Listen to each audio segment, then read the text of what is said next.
আসসালামু আলাইকুম। তো বন্ধুরা আমাকে লক্কা ফ্যান্ডেলটা দিয়েছিল, ঠিক আছে। তো আমাকে বলছিল ওটা নাকি নর, তো ওরা এখন মাদি নেই, তো ভাবলাম যে আমাকে দিয়ে দাও, আমি এটা চেক করি নাই। তো আমার এখানে আসার পর থেকে এটা কিন্তু মাদি, ঠিক আছে।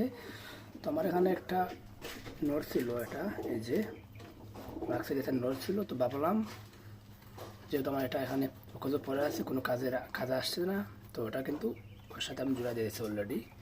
তো এটা কিন্তু অলরেডি জোড়া নিয়ে নিচ্ছে। তখন দেখার ভালো হচ্ছে এদের থেকে বাচ্চা কীভাবে আসে, এই অবস্থা।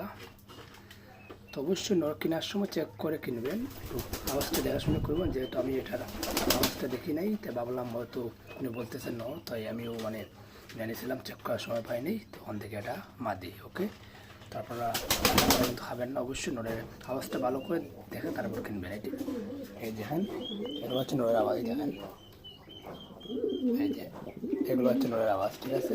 এইভাবে দেখে কিনবেন। ওকে, তো যাই হোক, এটা জোড়া দিয়ে দিচ্ছে অলরেডি, দেখি বাচ্চা কীরকম হয়।